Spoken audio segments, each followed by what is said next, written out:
રહ્યા છો AB48 news. નજર કરીએ આજના મુખ્ય સમાચારો પર।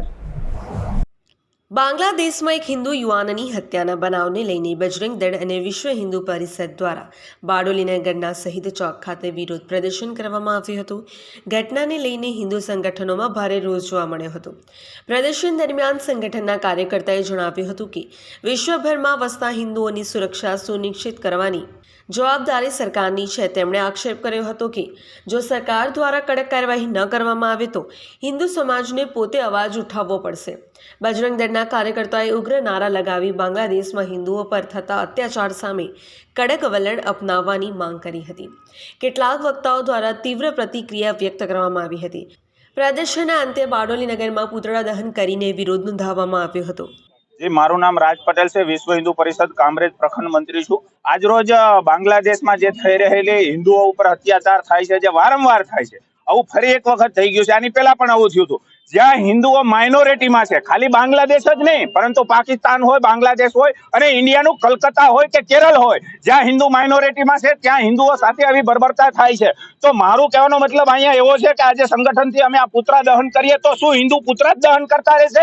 હિન્દુઓને જલાવી નાખવામાં આવે છે, માનવીઓને જલાવી નાખવામાં આવે છે ને હિન્દુ અહીંયા પુતળા દહન કરીએ કેમ? કે અમે હિન્દુ છીએ, અમે સહનશીલ છીએ, અમારામાં સહન કરવાની શક્તિ છે, પરંતુ અમે કૃષ્ણની નીતિને પણ માનનારા વ્યક્તિ છીએ। સહન થાય ત્યાં સુધી કરીએ, જ્યારે જરૂર પડશે તો અમે સુદર્શન ચક્ર ઉઠાવીને બાંગ્લાદેશમાં કરીશું। આ મુઠ્ઠી જેવડો દેશ છે અને આવડા મોટા 135 કરોડની જે જનતા છે એ જનતાને દબાવવાના પાવર કરે છે।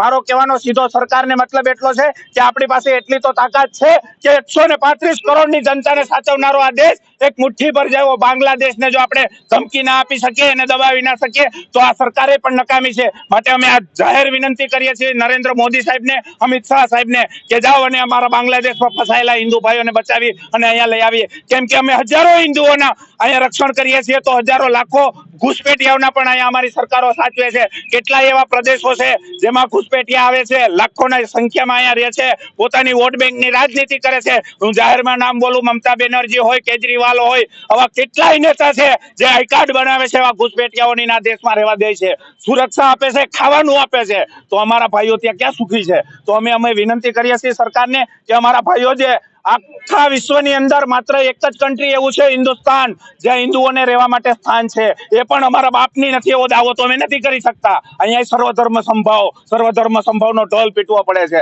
માટે સુરક્ષિત આ દેશ છે હિન્દુઓ માટે। સરકારને વિનંતી કરીએ કે જ્યાં જ્યાં હિન્દુ દુખી હોય એ હિન્દુઓને આ દેશમાં રહેવા દેવાની સુવિધા આપે સરકાર, અને ત્યાં જો અમારો ભાઈ દુખી હોય તો એના માથે એ સરકાર માથે પ્રેશર બનાવે એવી અમારી આશા અપેક્ષા છે। જય શ્રી રામ, વંદે માતરમ, જય હિન્દ।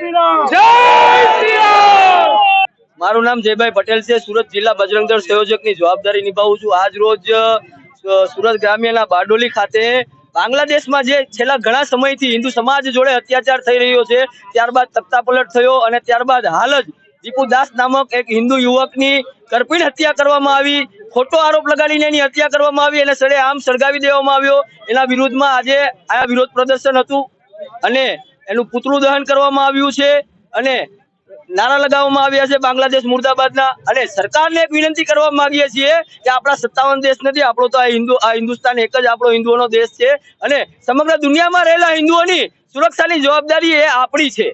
અને જો સરકાર સુરક્ષા કરવા માટે સક્ષમ ન હોય તો અમે તો બજરંગબલીને અમારા આદર્શ માનીએ છીએ, અમે બજરંગબલીની સેના છીએ, બજરંગી સેના છીએ। સરકાર છૂટ આપી દે, બજરંગ દળ સક્ષમ છે, બાંગ્લાદેશમાં ઘૂસીને એમને એની ઓકાત દેખાડશે। સુરત જિલ્લા વિશ્વ હિન્દુ પરિષદ બજરંગ દળ અને સમસ્ત હિન્દુ સમાજ તરફથી બાંગ્લાદેશની અંદરમાં જે રાક્ષસી કૃત્ય કરીને જે હિન્દુઓની કરણપીણ હત્યા કરવામાં આવે છે એના વિરોધમાં આજે અમે ધરણા પ્રદર્શન અને પુતળા દહનનો કાર્યક્રમ અમે રાખવામાં આવ્યો હતો। વિશ્વ હિન્દુ પરિષદ આવી હિન્દુ વિરોધી ઘટનાઓને ખૂબ વખોડે છે અને આપણા દેશની સરકારને પણ એવું વિનંતી કરે છે કે બાંગ્લાદેશની અંદરમાંથી હિન્દુઓને પરત લાવીને આપણા દેશની અંદરમાં વસાવો। ત્યાં જે આપણી હાલત થઈ રહેલી છે એ જોઈને એવું લાગે છે કે હવે પછીના દિવસો બાંગ્લાદેશના ભરાઈ ગયા છે। સમય આવતા પહેલા માથે પાણી ચડે તે પહેલા પાર બાંધતા શીખી જાઓ અને હવે પછી કોઈ પણ હિન્દુની આવી રીતના હત્યા નહીં થાય એના માટે તાત્કાલિક પગલાં ભરો એવી અમારી સરકારને વિનંતી છે। અંજેસ પરીખ AB48 ન્યૂઝ મઢી.